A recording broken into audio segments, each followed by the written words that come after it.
বাংলাদেশ ছাত্রলীগের কর্মীরা কিন্তু তারা ভয়ে মুছতে পড়েনি, তারা এখনো কিন্তু লড়াই করছে, তারা সংগ্রাম করছে। আমাদের 5 জনের মিছিল, 10 জনের মিছিলই এখন শত মানুষের মিছিলে পরিণত হচ্ছে।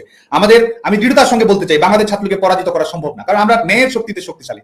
আমাদের দোর্দণ্ড প্রতাপ প্রয়োজন নেই, কিন্তু আমরা সমাজে ন্যায় প্রতিষ্ঠা করতে চাই, গণতন্ত্র প্রতিষ্ঠা করতে চাই। আমাদের 100 জনের মিছিলই একসময় লাখো মানুষের মিছিলে পরিণত হবে। আমাদের ঝটিকা মিছিলই বাংলাদেশে একসময় গণজাগরণ তৈরি করবে। এবং আমরা দৃঢ়তার সঙ্গে বলতে চাই, আমাদের নেতাকর্মীদের উপর যে অবিচার হচ্ছে, বাংলাদেশের ছাত্র সমাজের উপর যে অবিচার হচ্ছে, আমরা মবের মাধ্যমে জবাব দেবো না, আমরা সহিংসতার মাধ্যমে জবাব দেবো না, কিন্তু আমাদের উপর যে অন্যায় হচ্ছে, অবিচার হচ্ছে, শুধু আমাদের নয়, যত ধরনের অন্যায় হচ্ছে, শিক্ষার্থী হত্যাকাণ্ডের ঘটনা ঘটেছে, প্রত্যেকটি যেন আইনানুগভাবে বিচারিক প্রক্রিয়ায়, এমনকি অপরাধীর সমস্ত অধিকার অক্ষুণ্ণ রেখেই ভবিষ্যতে এদের বিচার অবশ্যই বাংলাদেশের মাটিতে নিশ্চিত করা হবে বলে আমি বিশ্বাস করি।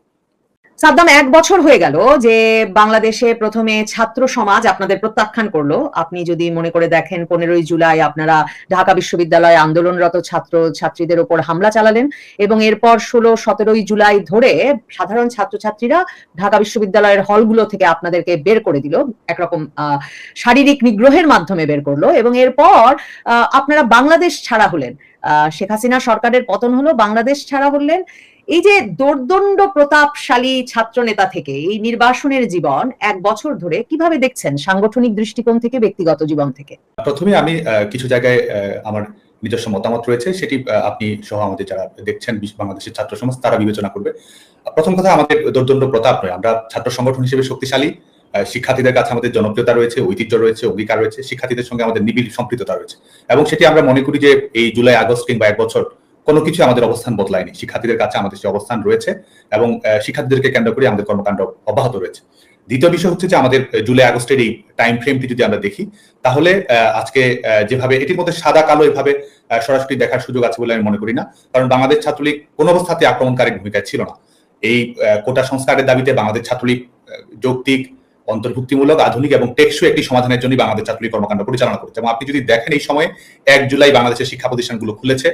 1 জুলাই থেকেই বাংলাদেশ ছাত্রলীগ কিন্তু কোটা সংস্কারের দাবিতেই কর্মসূচি পালন করেছে। কোটা সংস্কারের দাবিতে আমরা মিছিল করেছি, মিটিং করেছি, সভা করেছি, সমাবেশ করেছি, সরকার পক্ষের কাছে বক্তব্য রেখেছি। আমাদের যেহেতু এটি আদালতে বিবেচনাধীন একটি বিষয় ছিল, আমরা অ্যাটর্নি জেনারেল অফিসের সঙ্গে যোগাযোগ রক্ষা করেছি, কারণ বাংলাদেশ ছাত্রলীগের সঙ্গে শিক্ষার্থীদের দাবির কোনো ফারাক ছিল বলে আমরা মনে করি না। এবং বাংলাদেশ ছাত্রলীগ বরং আপনি যদি দেখেন যে বাংলাদেশ ছাত্রলীগের অবস্থান আরো বেশি মডার্ন, আরো বেশি ইনক্লুসিভ, আরো বেশি স্টুডেন্ট সেন্ট্রিক ছিল, কারণ কোটা সংস্কার 2018 সালে আওয়ামী লীগ সরকারই তো কোটা সংস্কারের বিষয়ে একটি সিদ্ধান্ত গ্রহণ করেছিল।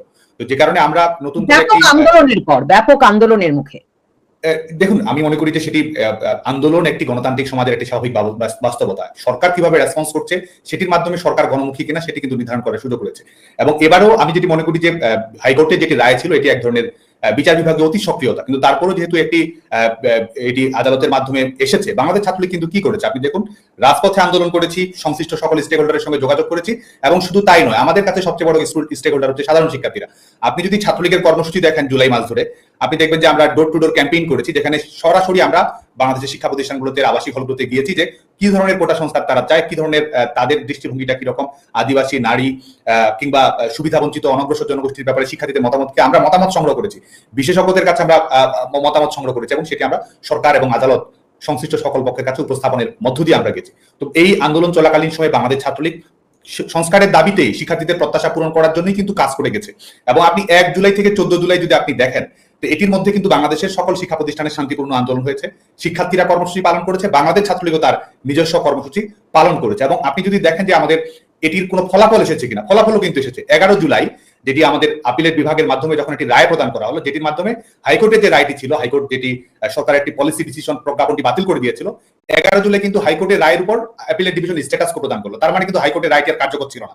তো আমরা ছাত্র সংগঠন করি, আমাদের শিক্ষার্থীদের আমাদের সকল বিষয়ে সবাই একমত পোষণ করবে সেটা আমরা মনে করি না, সেটির প্রয়োজনও নেই, বরং সেটাই তো আমাদের ছাত্র রাজনীতির শক্তি।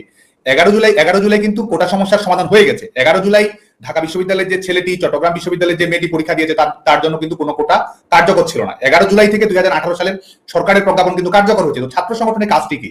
ছাত্র সংগঠনের কাজ হচ্ছে দাবি পূরণ করা। ছাত্র সংগঠনের কাজ হচ্ছে 15 জুলাই আপনারা কি করলেন, মানে আপনারা হামলে পড়লেন কেন আন্দোলনকারী ছাত্রছাত্রীদের উপর? 1 নম্বর প্রশ্ন। 2 নম্বর প্রশ্ন, মানে তখন কি শেখ হাসিনা সরকারের দিক থেকে বা আওয়ামী লীগের কাছ থেকে আপনাদের উপর নির্দেশনাটা এমন ছিল যে একদিকে পুলিশ আন্দোলনকারীদের পেটাবে, আরেকদিকে ছাত্রলীগ পেটাবে?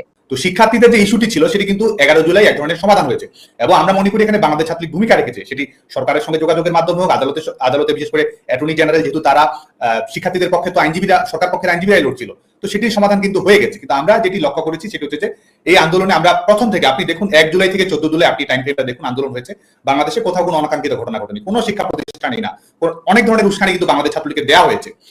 বাংলাদেশ ছাত্রলীগকে কেন্দ্র করে তারা উস্কানিমূলক স্লোগান দিয়েছে, মধুর ক্যান্টিনে এসে শিক্ষার্থীদের উপর হামলে পড়ার চেষ্টা করেছে। এবং 14 জুলাই আপনি যদি দেখেন যে 14 জুলাই কোটা সংস্কারের দাবিতে একটি আন্দোলন, সেটিকে রাজাকার ইস্যুটি সামনে নিয়ে আসা হলো এবং সেটির মাধ্যমে পরিবেশের একটা অবনতি ঘটানোর চেষ্টা করা হলো। এবং এটি কিন্তু আজকে আমাদের বক্তব্য বিবৃতি বা আজকে আপনার সঙ্গে আমার আলোচনা এটির মাধ্যমে না, আপনি দেখুন যে তারা কিন্তু আজকে তারা ঘোষণা দিয়েই বলছে যে কোটা সংস্কার তাদের মূল লক্ষ্য ছিল না, সরকার পতনের আন্দোলন ছিল তাদের মূল লক্ষ্য। যদি লাশ না পড়তো তারা আন্দোলনে সফল হতো না, যদি পুলিশের উপর আক্রমণ না হতো তাহলে আন্দোলন শক্তিশালী হতো না, যদি তারা আক্রমণাত্মক ভূমিকা পালন না করতো তাহলে তারা এই আন্দোলনে সফল হতো না। এবং আমরা ছাত্র সংগঠন হিসেবে সেটি কিন্তু ফেস করেছি।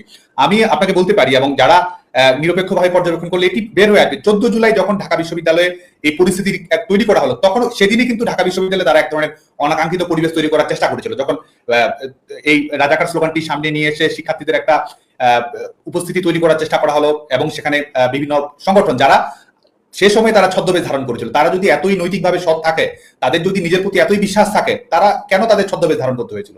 তাদের মুখ এবং মুখোশ কেন আলাদা করতে হয়েছিল? কারণ তাদের উদ্দেশ্যটি ভিন্ন ছিল বলেই তো তাদের সেটি করতে হয়েছে।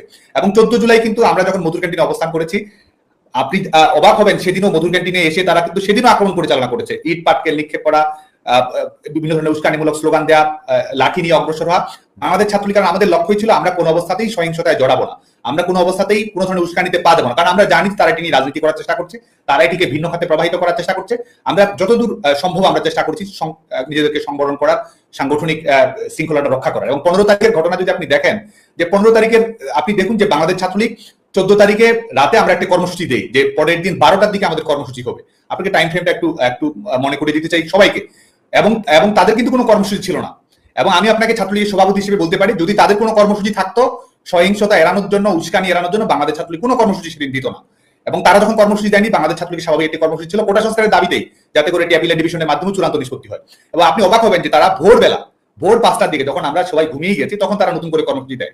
ভোর 5টার দিকে কর্মসূচি তারা দেয়, 12টার দিকে একই সময়ে আমাদের রাজু ভাস্কর্যের কর্মসূচি, তাদেরও রাজু ভাস্কর্যের কর্মসূচি। এবং এটা আমরা যখন সকালে জানতে পারি, আপনি দেখুন বাংলাদেশ ছাত্রলীগ আমরা আমাদের জায়গা থেকে কতটুকু দায়িত্বশীল হতে পারি, কতটুকু আমরা সঠিক ভূমিকা পালন করার চেষ্টা করতে পারি। হ্যাঁ, আমাদের সীমাবদ্ধতা থাকতে পারে, কিন্তু আমাদের আন্তরিকতা ছিল, চেষ্টা ছিল।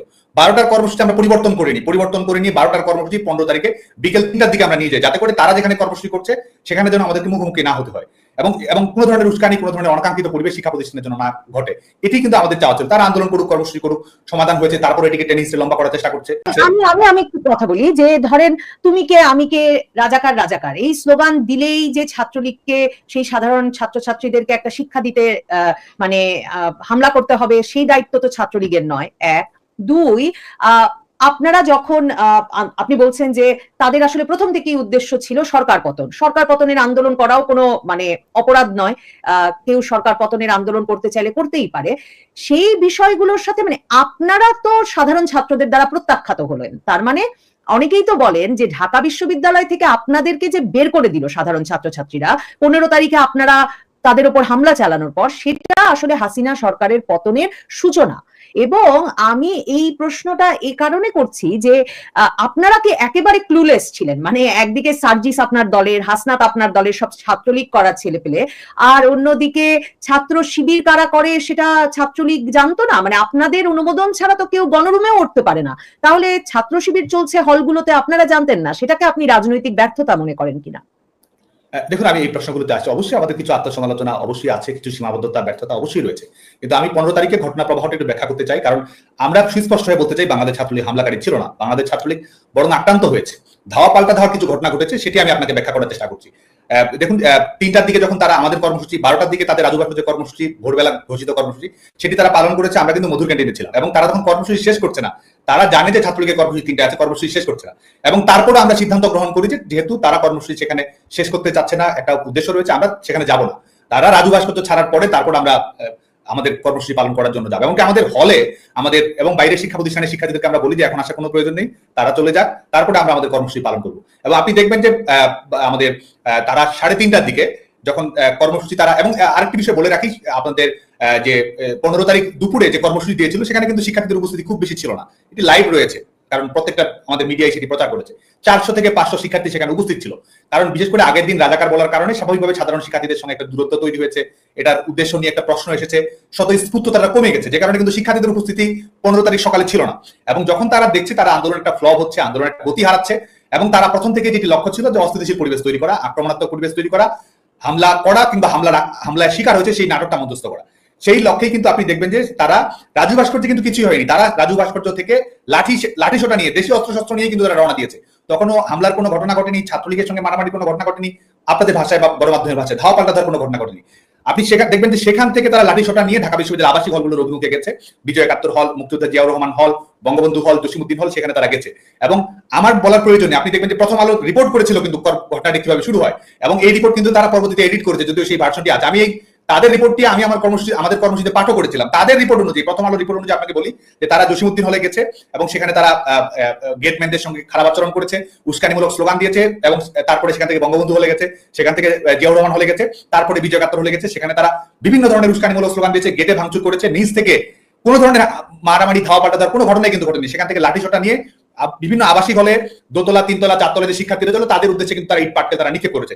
এবং সবচেয়ে ঢাকা এই জুলাই আগস্টের ঘটনায় সবচেয়ে প্রথম যেটি মারামারি, ঢাকা বিশ্ববিদ্যালয় আমাদের বিজয় একাত্তর হল ছাত্রলীগের একজন সম্পাদক সাবাদ আল ইসলাম, তাকে কিন্তু বেধড়ক পিটুনি দেওয়া হয়। তখন কিন্তু মারামারি কোনো ঘটনা ঘটেনি। একেবারে আপনি দেখবেন যে একেবারে 4-5 থেকে জড়ো করে ধরে লাঠি দিয়ে সাপ পেটানোর মতো করে ছাত্রলীগের নেতাকর্মীকে তারা পিটিয়েছিল, এবং এটির মাধ্যমে কিন্তু এটির সূচনা হয়। এবং এর বাইরে তারা সেখানকার কক্ষগুলো ভাঙচুর করা, ছাত্রলীগের নেতাকর্মীদেরকে ধাওয়া পাল্টা ধাওয়া দেওয়া, এই ঘটনাগুলো ঘটেছে। তারপরে যেটি ঘটেছে স্বাভাবিকভাবে ক্যাম্পাসের রাজনীতি বা বাংলাদেশের পলিটিক্যাল ক্যারেক্টারিস্টিক যেটা ক্যাম্পাস এনভায়রনমেন্টে যেটি, তারপরে তারা যখন আক্রমণ করেছে স্বাভাবিকভাবে কেউ ধাওয়া পাল্টা দেওয়ার ঘটনা ঘটেছে। তো এই হচ্ছে মোটা দাগের ঘটনা। 1 থেকে 15 তারিখের ঘটনা প্রবাহ যদি মনে করি, তখনই কিন্তু এটা বোঝা গেছে যে বিশ্ববিদ্যালয়গুলো ঈদের ছুটির পর যখন খুললো, আসলে এটি একটা বাংলাদেশ ব্যাপী আন্দোলন, এবং বাংলাদেশের বেশিরভাগ পাবলিক বিশ্ববিদ্যালয়ে দেখা গেল এই কোটা সংস্কারের পক্ষে আন্দোলনটা শুরু হলো। আপনারা তখন কি জানতে পেরেছিলেন যে এই কোটা সংস্কার আন্দোলনের 158 জন সমন্বয়কারী আছে, নেতৃবৃন্দ কারা, এবং এই এই সমন্বয়কারীরা আসলে কারা? আমি হাসনাত সার্জিসের কথা বললাম, তারা তো ছাত্রলীগ নেতা, কিন্তু 158 জন যে সমন্বয়কারী, এদের মধ্যে ছাত্রলীগের কজন আছেন, ছাত্র শিবিরের কজন আছেন, ছাত্র দলের কজন আছেন, এই তালিকা দেখে তখন দেখেছিলেন বা এখন দেখে কি এর কোনো বিশ্লেষণ বের করেছেন? দেখুন, আমি এই প্রশ্নে আসছি, শুধু আমি আগে একটু সংযুক্ত করতে চাই। আপনি কি প্রশ্ন করেছিলেন যে, এবং যেটি বলা হয় যে ক্যাম্পাস থেকে বিদায়, ছাত্র সমাজের দ্বারা প্রত্যাখ্যান, আমি এটি বিনয়ের সঙ্গে এটির সঙ্গে একমত পোষণ করি না। আপনি দেখবেন যে যখন বিশ্ববিদ্যালয়গুলোতে অস্থিরতা তৈরি করা হচ্ছে, বিশ্ববিদ্যালয়ে যখন লাশ ফেলানোর পায়তারা করা হচ্ছে, তা আমরা কি চাবো? একটা ছাত্র সংগঠন হিসেবে আমরা স্বাভাবিকভাবে যাবো পরিস্থিতি যেন অস্থিতিশীল না হয়, তারা যেন তাদের এজেন্ডা বাস্তবায়ন না করতে পারে, সেই লক্ষ্যে কিন্তু আমরা কর্মসূচি গ্রহণ করবো। আপনি জানেন যে 16 তারিখে, আপনাকে যদি বলি 16 তারিখে আপনি জানেন যে যখন বিশ্ববিদ্যালয়গুলোতে এই ধরনের ঘটনা ঘটছে, উস্কানিমূলক ঘটনা ঘটছে, গুলির ব্যবহার হচ্ছে, দেশীয় অস্ত্রশস্ত্রের ব্যবহার হচ্ছে, বিভিন্ন ধরনের আবু সাইদ নিহত হলেন পুলিশের গুলিতে। জি জি, আমি সেটাতে আসছি। 16 তারিখে শুধু আবু সাইদ নয়, 16 তারিখে রংপুরে আবু সাইদ মৃত্যু শিকার হয়েছে। একই সময়ে আপনি জানেন যে আমাদের ঢাকা কলেজে ছাত্রলীগের কর্মী সবুজ আলী, তাকে কিন্তু একেবারে একটি অডিও আছে, ভিডিও আছে, যেই মামলায় বর্তমানে আওয়ামী লীগ নেতাদেরকে ফাঁসানো হচ্ছে, সেখানে কিন্তু সবুজ আলীকে এবং যারা করেছে তারাও কিন্তু ছাত্র শিবির, ছাত্রদল সহ বৈষম্য বিরোধী ছাত্র আন্দোলনের প্ল্যাটফর্মের সঙ্গে সম্পৃক্ত ছিল। একই সময়ে সবুজ আলীকে কিন্তু নির্মমভাবে পিটিয়ে হত্যা করা হয়, এবং তারা সেটি করেছে, এবং আজকে ছাত্রলীগকে আক্রমণকারী হিসেবে ভূমিকায় রাখা হচ্ছে।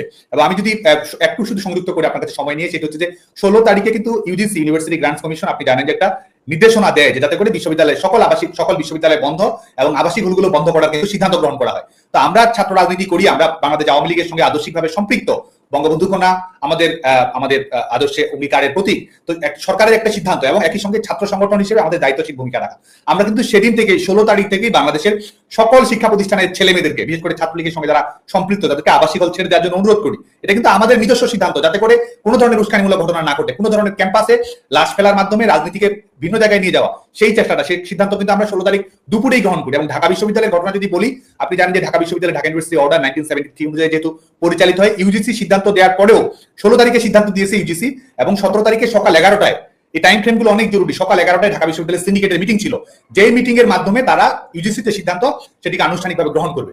তো 17 তারিখ ভোরবেলা, বিশেষ করে সকালবেলা, যখন ছাত্রলীগের নেতাকর্মীদের উপর আক্রমণ পরিচালনা করা হলো, এবং এটি হচ্ছে বেশিরভাগ বহিরাগত ছাত্রদল ছাত্র শিবিরের যাদের সশস্ত্র ক্যাডার ছিল তারা করেছে, এবং সে সময় ছাত্রলীগের সাংগঠনিক শক্তি শক্তিশালী ছিল। আমরা যদি চাইতাম আমরা মুখোমুখি হবো, মোকাবেলা করবো, বাংলাদেশ ছাত্রলীগের সেই ক্যাপাসিটি ছিল এবং এখনো রয়েছে, কিন্তু আমরা সেটি করিনি। কারণ সেটি করতে গেলে যেটি হতো সেই সহিংসতার সংখ্যা এবং তাদের যে কিলিং মিশন রয়েছে বিশ্ববিদ্যালয়ের অভ্যন্তরে সেটি বাস্তবায়ন হওয়ার সংখ্যা, তো স্বাভাবিকভাবে আমরা কেন সেই পাতা ফাঁদে পা দেবো?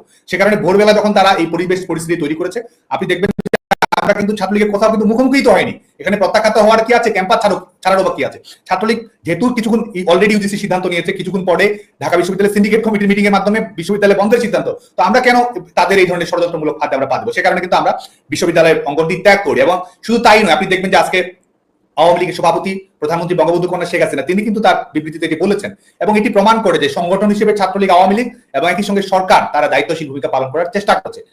এখন যদি আমি আপনার এই আপনার যে ন্যারেটিভ সেটার ভিত্তিতে যদি প্রশ্ন করি, মানে সব দিক থেকে আপনারা রাজনৈতিক কৌশলে পরাজিত হয়েছেন কিনা। এক, যে এই যে আপনি বলছেন যে প্রথমেও একবার বলেছেন যে এরা কেন লুকিয়েছিল, আত্মগোপন করে কেন রাজনীতি করছিল, এখন বলছেন যে পরে দেখা গেল এরা সকলেই ছাত্র শিবির এবং ছাত্রী সংস্থা। তার মানে আপনারা জানতেন না যে সারা বাংলাদেশের পাবলিক বিশ্ববিদ্যালয়, বদরুন্নেসা কলেজ, ইডেন কলেজ, সর্বত্র ছাত্রী সংস্থা, ছাত্র শিবিরের রাজনীতি চলছে। কিন্তু সেপ্টেম্বর আগস্টে কিন্তু ঢাকা বিশ্ববিদ্যালয়, চট্টগ্রাম বিশ্ববিদ্যালয় থেকে বেরিয়ে এলেন তারা, এবং তাদের পূর্ণাঙ্গ কমিটি ছিল, সেটা জানতেন না। আপনারা সরকারের সিদ্ধান্তে হল ছেড়ে এলেন 16ই জুলাই। যদি আপনার বয়ানে বলছি যে আপনি বলছেন যে বের করে দেয়নি আপনাদের, আপনারা সরকারের সিদ্ধান্তে বেরিয়ে এলেন, আপনারা বেরিয়ে এলেন, কিন্তু অন্য সাধারণ শিক্ষার্থীরা রয়ে গেলেন এবং তারা আন্দোলন চালিয়ে গেলেন। মানে ঢাকা বিশ্ববিদ্যালয় ক্যাম্পাসে তো আপনারা টিকতে পারলেন না। তার মানে আওয়ামী লীগকে, ছাত্রলীগকে একটা একটা করে জায়গা ছেড়ে দিয়ে আসতে হলো। এটা একটা কৌশলের সমস্যা কিনা? এবং মানে 158 জন সমন্বয়কারীর মধ্যে আপনি কতজন কোন দলের এটা দেখেছিলেন কিনা? আপনারা সম্পূর্ণ তো রাজনৈতিকভাবে পরাজিত হয়েছেন কিনা? এবং এতে তো কোনো অপরাধ নাই, মানে সরকার বিরোধী আন্দোলন তো একটা জায়েজ, আইনগত, বৈধ আন্দোলন বটে। আসি এই 158 জন যে সমন্বয়কের বিষয়টি, সেটি কিন্তু 3 আগস্ট। আপনি জানেন যে প্রথম দিকে যে সমন্বয়কের কমিটিটি ছিল সেটি আরো ছোট ছিল, সম্ভবত 58 জন সম্ভবত ছিল। পরবর্তীতে 3 আগস্ট এটিকে সম্পৃক্ত করা হয় এবং তারা যে ছদ্মবেশ ধারণ করেছিল, প্রকৃত রাজনৈতিক পরিচয় লুকিয়েছিল, এটি তো তারাই আজকে বলছে। এবং শুধু তাই নয়, 14 তারিখ এবং 15 তারিখে তারা যে ক্যামেরা পূর্ব থেকে নির্ধারণ করে রেখেছিল, তারা যে এক ধরনের পরিবেশ পরিস্থিতি তৈরি করার চেষ্টা করছিল, এটি তো ছাত্র শিবিরের বিশ্ববিদ্যালয়ের সভাপতি, সাধারণ সম্পাদক তাদের বক্তৃতা বিবৃতিতেই বলে দিচ্ছে। এটি কিন্তু সত্য যে তারা সেটি করার চেষ্টা করেছে। এবং যাদের নিয়ে আপনি বললেন যে বাংলাদেশ ছাত্রলীগ তো কোটা সংস্কারের সমর্থনই করেছে, যারা ছাত্রলীগের কর্মী তারা তো কোটা সংস্কারের দাবিতে আন্দোলন সংগ্রামে সম্পৃক্তই ছিল। এবং ক্যাম্পাস ছাড়ার বিষয়ে যেটি সিদ্ধান্ত, সেটি শুধুমাত্র সরকার নয়, এটি আমাদের সংগঠনেরও একই সঙ্গে সিদ্ধান্ত। আর কৌশলের বিষয়ে যদি বলি, অবশ্যই আমাদের কিছু মূল্যায়ন, পুনর্মূল্যায়ন রয়েছে। কারণ যে ধরনের ষড়যন্ত্র হয়েছে এবং যেটি হচ্ছে বিষয়, সেটি হচ্ছে যে আপনার বিশেষ করে রাজনৈতিক কৌশল আমরা যেটি অনুমান করেছি, এটি যে এক ধরনের সহিংসতামূলক, এই ধরনের ভায়োলেন্ট পরিবেশের মধ্যে যাবে এবং এটার পেছনে যে এত ধরনের প্রস্তুতি ছিল, সেটি নিয়ে অবশ্যই আমাদের কিছু ত্রুটি বিচ্যুতি আমাদের অবশ্যই রয়েছে এবং সেই সুযোগগুলো তারা প্রত্যেকটা ক্ষেত্রেই গ্রহণ করেছে বলে আমি মনে করি। এবং আমাদের যারা আজকে এই দখলদার সরকারের পেটোয়া বাহিনীর ভূমিকা পালন করেছে, তারা আজকে বাংলাদেশ ছাত্রলীগের কিছু কর্মী অবশ্যই এটির সঙ্গে সম্পৃক্ত থেকেছে, যে তারা বিভিন্ন অনুপ্রবেশের ঘটনা সংগঠনের অভ্যন্তরেও আমাদের ঘটেছে। কিন্তু যাদের পরিচয় আপনি কিছু নামগুলো উচ্চারণ করলেন, তারা বাংলাদেশ ছাত্রলীগের কিন্তু সাংগঠনিক কমিটিতে কখনোই ছিল না। আমাদের এই বিশেষ করে সার্জিসের বিষয়ে যেটি বললেন যে 21 হলে ছাত্র সংসদ ইলেকশন করেছিলেন, বাংলাদেশ ছাত্রলীগের হয়ে ইলেকশন করেছেন, এটি সত্য। কিন্তু ছাত্রলীগের সাংগঠনিক কাঠামোতে আমরা সচেতন ভাবেই তাকে স্থান দেইনি, কারণ আমরা তার রাজনৈতিক কর্মকাণ্ড লক্ষ্য করেছি, তার বিশেষ করে নারীদের স্বাধীনতা নিয়ে তার অবস্থান, লেখালেখি দেখেছি, এক ধরনের ধর্মীয় রাজনীতির প্রতি আচ্ছন্নতা সেটি দেখেছি। সে কারণে কিন্তু আমরা আমাদের মেইন স্ট্রিমে সেটি নিয়ে আসেনি। কিন্তু অনুপ্রবেশের ঘটনা বাংলাদেশ ছাত্রলীগ অবশ্যই ঘটেছে, এই দায়িত্ব আমাদেরকে নিতে হবে। এবং এই অনুপ্রবেশের সুযোগ নিয়ে তার বিভিন্ন ধরনের কর্মকাণ্ডের সঙ্গে সম্পৃক্ত থেকেছে, ছাত্রলীগের উপর দায়ভার চাপিয়ে দেওয়ার চেষ্টা করেছে এবং বিভিন্ন ধরনের বিপদমূলক কর্মকাণ্ডগুলো করেছে। এবং এটি আজকে যথেষ্টভাবে বলার সুযোগ আছে। এবং যেটি শুধু আমরা বলছি না, শুধু ছাত্রলীগ বলছে সেটি না, আজকে দেখবেন যে ছাত্রদলও বলছে, অন্যান্য সংগঠনও বলছে যে অপকর্মগুলো তারা ঘটিয়েছে, এটির মাধ্যমে ছাত্রলীগের ক্যারেক্টার অ্যাসাসিনেশনের প্রচেষ্টা তাদের ছিল। এটি কিন্তু তাদের বক্তৃতা বিবৃতির মাধ্যমেই ইতিমধ্যে এসেছে। সারা মানে আপনারা, তার মানে আমি যে প্রশ্নটায় বারবার যেতে চাচ্ছি, যে বিশ্ববিদ্যালয়গুলোতে ছাত্র শিবির, ছাত্রী সংস্থা যে সংগঠিত একটি রাজনৈতিক শক্তি, সেটা আপনারা কখনো বুঝতে পারেননি, সেটা আমার একটা প্রশ্ন। আরেকটা প্রশ্ন হচ্ছে যে 2018 সালের নিরাপদ সড়ক চাই আন্দোলনের কথা যদি মনে করেন, সে সময় প্রথম আমরা দেখলাম ছাত্রলীগ সাধারণ শিক্ষার্থীদের ওপর, আন্দোলনরত শিক্ষার্থীদের ওপর হামলা করতে বা তাদেরকে একটা শিক্ষা দিতে হেলমেট বাহিনী নামালো। এই যে ছাত্রলীগ হেলমেট বাহিনী নামানো শুরু করলো, পুলিশের সাথে পেটোয়া বাহিনী হিসেবে যুক্ত হয়ে পড়লো, এরপর থেকে সাধারণ শিক্ষার্থীদের সঙ্গে আপনারা সংযোগ হারানো শুরু করলেন কিনা? আর 2018 সালের আন্দোলনের পর সে সময় স্কুল নিরাপদ সড়ক চাই আন্দোলনে মনে করে দেখুন স্কুলের শিক্ষার্থীরাও কিন্তু সে সময় নেমে এসেছিল এবং তাদের একটা বিরাট অংশ এবার আন্দোলনে নেতৃত্বের ভূমিকায় অনেক বিশ্লেষক বলছেন, নিশ্চয়ই তথ্যের ভিত্তিতেই বলছেন। আপনারা যে ক্রমাগত ছাত্রদের থেকে বিচ্ছিন্ন হয়েছেন সেটা আপনাদেরকে রাজনৈতিকভাবে পরাজিত করেছে কিনা? কারণ প্রাইভেট বিশ্ববিদ্যালয়ে আমরা ব্যাক ট্যাক্সের আন্দোলন দেখেছি, প্রাইভেট বিশ্ববিদ্যালয়ে ছাত্রলীগের কি কোনো কর্মসূচি কার্যক্রম ছিল? মাদ্রাসার ছাত্রদেরকে আমরা 2013-14-তে শাপলা চত্বরে এবং সারা বাংলাদেশে খুবই সক্রিয় রাজনীতিতে রাজপথে দেখেছি। আপনাদের এই বিশাল অংশের ছাত্রের সাথে তো তার মানে কোনো সম্পর্ক ছিল না। প্রথমে যেটি মনে করি সেটি হচ্ছে যে এটি রাজনৈতিক আন্দোলন, রাজনৈতিক কৌশলে ব্যর্থতা, ত্রুটি, সীমাবদ্ধতা, এটি একটি দিক। কিন্তু এই আন্দোলনের যে এই জুলাই আগস্টের কর্মসূচির মধ্যে যেটা অন্যতম প্রবণতা ছিল সেটি হচ্ছে ধ্বংসাত্মক কর্মসূচি, হিংসাত্মক কর্মসূচি এবং কিলিং মিশনের মাধ্যমে পরিবেশ পরিস্থিতি উত্তপ্ত ঘটানো এবং সেটির মাধ্যমে একটা বিভ্রান্তমূলক পরিবেশ তৈরি করা, আইন শৃঙ্খলাকে সম্পূর্ণ একটা বিপর্যয়কর অবস্থার মুখে ঠেলে দেওয়া এবং সেটির মাধ্যমে সরকার পতনের প্রেক্ষাপটটি তৈরি করা। তো এই জুলাই আগস্টে যেটি হয়েছে, প্রথমেই তারা সফল হয়েছে 16 তারিখে, যখন তারা এই লাশের রাজনীতিতে তারা সফল হয়ে বাস্তবায়ন করতে পেরেছে। এটির মাধ্যমে ভীতির একটি পরিবেশ তারা গোটা বাংলাদেশে তারা ছড়িয়ে দিয়েছে এবং টার্গেট কিলিং এর ঘটনা তারা অসংখ্য ঘটিয়েছে। সেই টার্গেট কিলিং তারা ঘটিয়েছে এবং দায়ভার তারা সরকারের উপর চাপিয়ে দেওয়ার চেষ্টা করেছে, সংগঠনের উপর চাপিয়ে দেওয়ার চেষ্টা করেছে। এটির মাধ্যমে কিন্তু এক ধরনের পরিবেশ তারা তৈরি করেছে। এটির কারণে কিন্তু রাজনৈতিক কৌশলকে রাজনৈতিক কৌশল দিয়ে মোকাবেলা করা যায়, কিন্তু আপনি যখন জঙ্গিবাদী কর্মকাণ্ড করবেন, আপনি যখন হিংসাত্মক কর্মকাণ্ড করবেন, আপনি যখন কিলিং মিশন বাস্তবায়ন করবেন, সেটা তো আর রাজনীতি নয়, সেটি তো সন্ত্রাসবাদী কর্মকাণ্ড। তো আমরা তো রাজনৈতিক দল, আমরা সংগঠন করি, আমরা শিক্ষার্থীদের সমর্থন আদায় করার চেষ্টা করি। এবং আপনি যদি বলছেন যে সরকার বিরোধী আন্দোলন, সরকার বিরোধী আন্দোলন যে কোনো আন্দোলনে যে কেউ করতে পারে, কিন্তু আমরা মনে করি যে গণতান্ত্রিক ভাবে, এটি তো শুধু বাংলাদেশে নয়, আপনি যদি মনে করেন যে কেউ জনগণ থেকে বিচ্ছিন্ন হয়ে যাচ্ছে, আপনি যদি মনে করেন যে কেউ ভালো পারফরমেন্স করতে পারছে না, আপনি যদি মনে করেন যে আপনার বেটার অপশন রয়েছে, আপনি নির্বাচনে যান, ভোটের মাধ্যমে নির্বাচিত হয়ে আসুন। এটি তো সংবিধান, গণতন্ত্র, এটির মাধ্যমে তো পরিবর্তনের একটি উপায়। তো আপনি যখন সেগুলোর আশ্রয় না নিয়ে এক ধরনের পরিবেশ তৈরি করে শিক্ষার্থীদের লাশের উপর ভর করে ক্ষমতায় যাওয়ার বাহানা করছেন, সেটিকে আমি কিন্তু রাজনীতি মনে করি না। এটি আসলে রাজনীতি নয়। রাজনীতিতে কম্পিটিটিভ ডেমোক্রেসি থাকবে, সেটি একটি দিক। আর আপনি যখন, আমরা তো আর সন্ত্রাসের কর্মকাণ্ডে প্রতিযোগিতামূলক রাজনীতি করবো না। হ্যাঁ, আমরা সন্ত্রাসের কাছে যদি বলেন যে পরাজিত হয়েছি, আমি সেটি পরাজয় বলবো না। আমরা মনে করি যে আমাদের এই অবস্থানটি সাময়িক এবং অবশ্যই গণতান্ত্রিক শক্তি শেষ পর্যন্ত বিজয়ী হবে বলে আমি দৃঢ়তার সঙ্গে বিশ্বাস করি। ঢাকা বিশ্ববিদ্যালয়ে তো আপনি সহ 128 জন শিক্ষার্থীকে বহিষ্কার করেছে 15 জুলাই ছাত্রদের উপর হামলা চালানোর অপরাধে, এবং ছাত্র শিবিরের সভাপতি সাদিক কায়েম তিনি বলেছেন যে 128 জন হতে পারে না, ওনারা প্রমাণ সহ বিশ্ববিদ্যালয় কর্তৃপক্ষকে 5 শতাধিক ছাত্রলীগ কর্মীর বিষয়ে তথ্যাদি দিয়েছিলেন, কাজেই এত কম হতে পারে না। আমি জানতে চাই, সারা বাংলাদেশ জুড়ে আপনি বলছেন 5 লক্ষাধিক শিক্ষার্থী নানাভাবে শিক্ষার অধিকার থেকে বঞ্চিত হচ্ছেন। সাধারণভাবে এই পাবলিক বিশ্ববিদ্যালয় বলি বা বাংলাদেশের স্কুল কলেজ বিশ্ববিদ্যালয়গুলোতে তো আসলে সাধারণ ঘরের ছেলেমেয়েরা পড়েন। এই ছেলেমেয়েরা এখন কি করছেন, কিভাবে, এবং তাদের জীবনের নিরাপত্তার কি অবস্থা? কারণ আওয়ামী লীগের উপর নিষেধাজ্ঞা নিয়ে একটা ধোঁয়াশা আছে, তাদের রাজনৈতিক কার্যক্রম নিষিদ্ধ, কিন্তু আপনারা একটা নিষিদ্ধ ঘোষিত সংগঠন। এই নিষিদ্ধ ঘোষিত সংগঠনের নেতাকর্মী হিসেবে চিহ্নিত হয়েছেন যারা, বিভিন্ন শিক্ষা প্রতিষ্ঠান থেকে বহিষ্কৃত হয়েছেন যারা, তারা কি করছেন, কিভাবে আছেন, নিরাপদে আছেন কিনা, আপনার সঙ্গে বা আপনাদের দলীয় কাঠামোর সঙ্গে যোগাযোগ হয় কিনা? প্রথমে যদি বলি, সেটি হচ্ছে যে এই বহিষ্কারের যে সিদ্ধান্ত, আমরা মনে করি যে এই সরকারি বেআইনি, এই সরকারি অসাংবিধানিক, অতএব এর বৈধতা, এর সার্টিফিকেট বাতিল করা, এসবে আমাদের আসলে কিছুই যায় আসে না। আমাদের এই সার্টিফিকেটের চেয়ে আমরা যে রাজপথে লড়াই করছি, সংগ্রাম করার চেষ্টা করছি আমাদের নেতাকর্মীরা, সেটি আমাদের কাছে সবচেয়ে বেশি গুরুত্বপূর্ণ। আর ঢাকা বিশ্ববিদ্যালয় সহ বাংলাদেশের পাবলিক বিশ্ববিদ্যালয়গুলোর রাজনৈতিক হাল হকিকত যদি দেখি, ঢাকা বিশ্ববিদ্যালয় সহ শিক্ষা প্রতিষ্ঠানগুলোতে শতভাগ গণতান্ত্রিক পরিবেশ বাংলাদেশে সব কখনো ছিল, সেটি আমরা মনে করি না। আমাদেরও ত্রুটি বিচ্যুতি রয়েছে, ছাত্র সংগঠনগুলোর পারস্পরিক সম্পর্ক নিয়ে আমাদেরও ব্যর্থতা, এবং সেটি শুধুমাত্র আমাদের ব্যর্থতা নয়, সেটি বাংলাদেশের একটি সামষ্টিক একটি বৈশিষ্ট্য বলে আমরা মনে করি। তো এর মধ্যেও কি হয়েছে, আপনি যদি দেখেন যে গত 2008 সাল থেকে 2024 সালের বাংলাদেশ যদি দেখেন, যারা আজকে ছাত্র দলের নেতৃত্বে আছে, যারা আজকে ছাত্র শিবিরের নেতৃত্বে আছে, যারা গণতান্ত্রিক ছাত্র সংসদ নতুন করে গড়ে তুলেছে, যারা ছাত্র অধিকার পরিষদ গড়ে তুলেছে, যারা এই দখলদার সরকারের উপদেষ্টা পদ দখল করেছে, তারা তো শিক্ষা প্রতিষ্ঠানের থেকেই তারা কর্মসূচি পালন করেছে। অনেক সময় অনাকাঙ্ক্ষিত ঘটনাও ঘটেছে, কিন্তু কর্মসূচি পালন করেছে, থেকেছে। তাদের একাডেমিক জীবন থেকে কখনো তাদের বঞ্চিত হয়েছে, তাদের শিক্ষার অধিকার থেকে কখনো বঞ্চিত হয়েছে। ক্যাম্পাস পরিমণ্ডলে তো তারা ছিল, আমাদের সঙ্গে তারা অনেক সময় দেখা করেছে, কথা বলেছে, সহযোগিতা চেয়েছে, আমরা সহযোগিতাও করেছি। কিন্তু আজকে বাংলাদেশে এমন কেউ নেই যারা আজকে দৌর্দণ্ড প্রতাপে মানবাধিকারের সবক দিচ্ছে, গণতন্ত্র নিয়ে কথা বলছে, বাক স্বাধীনতা নিয়ে কথা বলছে, বিপ্লব করছে। তাদের কারো শিক্ষা জীবন কিন্তু কখনোই বঞ্চিত হয় না। আমরা যদি এতই দৌর্দণ্ড প্রতাপে থাকি, আমরা যদি এতই অন্যায় রাজনীতি করে থাকি, তা বাংলাদেশে, গোটা বাংলাদেশে একজন শিক্ষার্থীর উদাহরণ দিক যেখানে তার সার্টিফিকেট বাতিল হয়েছে, শিক্ষার অধিকার বঞ্চিত হয়েছে। গোটা বাংলাদেশে আপনি জানেন যে ছাত্রলীগের নেতাকর্মীরা কেউই নেই যে তার নিজের ঘরে রয়েছে, নিজের পরিবারের সঙ্গে তার থাকতে পারছে, এখানে সেখানে তাকে বিভিন্ন সেখানে আত্মগোপনে থাকতে হচ্ছে, প্রত্যেকটা মুহূর্তে আতঙ্কে থাকতে হচ্ছে। এবং শুধুমাত্র রিপোর্ট কয়টি হয়, আজকে তো বাংলাদেশের গণমাধ্যমগুলো সম্পূর্ণভাবে নিয়ন্ত্রিত।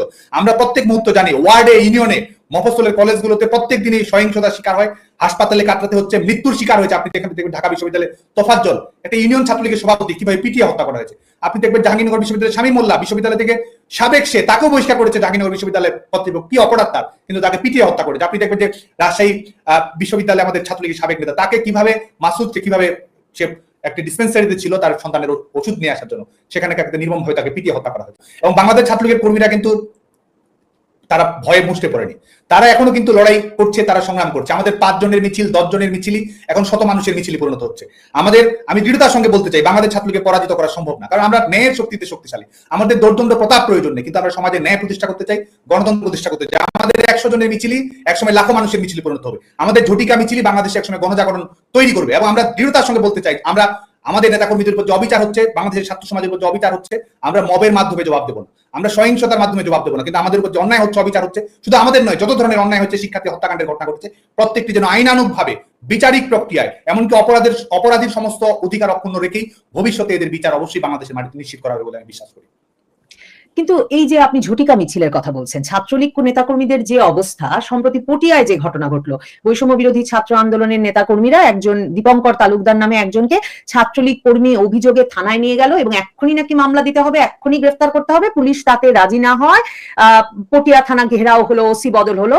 তো এই যখন আপনাদের পরিস্থিতি, তখনই ঝটিকা মিছিল বা সংগঠিত হওয়ার সাহস পাচ্ছে কি করে ছাত্রলীগের নেতাকর্মীরা? কারণ আপনারা এমনি রাস্তায় হেঁটে বেড়ালেই তো তুলে নিয়ে গ্রেফতার করানোর প্রক্রিয়া হচ্ছে। বাংলাদেশ ছাত্রলীগের নেতাকর্মীরা প্রচন্ড সাহসী, কারণ নিষিদ্ধ সংগঠনও, মানে নিষিদ্ধ সংগঠন হিসেবে আপনাদের কার্যক্রম চালানো কি আইনানুগ হচ্ছে? দেখুন, এই সরকারি কোন আইনের মাধ্যমে আছে?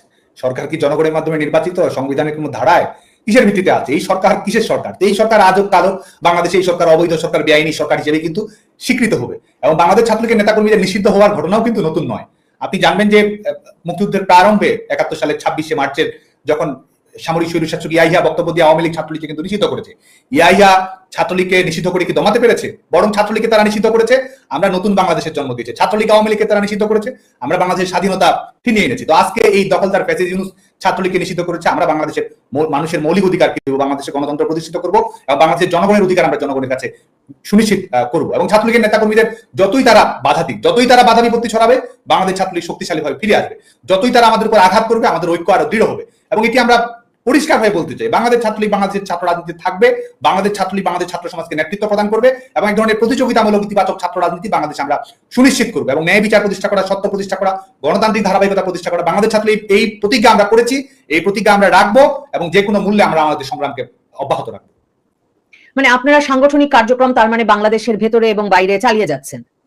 হ্যাঁ, অবশ্যই। এবং আমাদের তো আর আত্মগোপনের প্রয়োজন নেই, আমাদের তো আর ছদ্মবেশ ধারণ করার প্রয়োজন নেই, আমাদের তো আর অন্য সংগঠনে থাকার প্রয়োজন নেই। আমরা যা করবো প্রকাশ্যেই করবো, ঘোষণা দিয়ে করবো। আমাদের কার্যক্রম বাংলাদেশ ছাত্রলীগের অফিসিয়াল পেজ থেকে সরাসরি ঘোষণা করা হচ্ছে। আমাদের কমিটি উন্মুক্ত রয়েছে, কারণ আমাদের সেই সৎ সাহস রয়েছে। আমাদের ভুল ত্রুটি থাকলে, আমাদের সীমাবদ্ধতা থাকলে, আমাদের কেউ অন্যায় অবিচার করলে অবশ্যই যথোপযুক্ত ব্যবস্থা আমরা গ্রহণ করবো। ভুল ত্রুটি থেকে আমরা শিক্ষা গ্রহণ করবো। কিন্তু আমরা কখনো তারা আমাদেরকে নিষিদ্ধ বলবে, কিংবা তারা যখন নিজেদের প্রকাশ্য ছিল নিষিদ্ধ ঘোষিত সংগঠনের মতো কার্যক্রম পরিচালনা করেছিল, বাংলাদেশ ছাত্রলীগ একটা মুহূর্তের জন্য নিষিদ্ধ সংগঠনের মতো গোপন কার্যক্রম চালাবে না। বাংলাদেশ ছাত্রলীগ একটা মুহূর্তের জন্য ছদ্মবেশে রাজনীতি করবে না।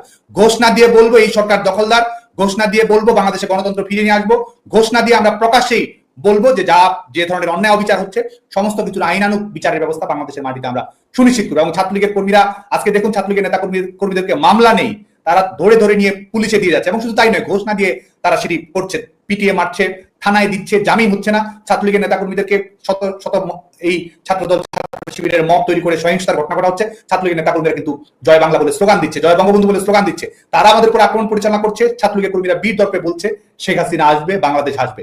গোটা বাংলাদেশের দেয়ালে দেয়ালে কিন্তু বাংলাদেশ ছাত্রলীগের কর্মীরাই জয় বাংলা ক্যাম্পেইন করেছে, জয় বাংলা লিখে দিয়েছে, শেখ হাসিনাতে আস্থা লিখে দিয়েছে, হটাও ইউনূস বাঁচাও দেশ লিখেছে। এবং বাংলাদেশ ছাত্রলীগের কর্মীরা এটি অব্যাহত রাখবে। আমাদের দলের প্রয়োজনে নয়, আমাদের সংগঠন, আমাদের নিজস্ব প্রয়োজন সেটি নয়। আমরা মনে করি যে বাংলাদেশে রাজনীতি থাকবে, বাংলাদেশে গণতন্ত্র থাকবে, বাংলাদেশে এক ধরনের প্রতিযোগিতামূলক রাজনীতি থাকবে, বাংলাদেশে মুক্তিযুদ্ধের অঙ্গীকার থাকবে, বাংলাদেশে এক ধরনের সমতা ভিত্তিক বৈষম্যহীন গণতান্ত্রিক সমাজের প্রতিষ্ঠা থাকবে। এবং সেই জায়গায় সবার অধিকারে যেন বাস্তবায়িত হয়, বাংলাদেশ ছাত্রলীগ সেই লক্ষ্যে ভবিষ্যতে কাজ করবে।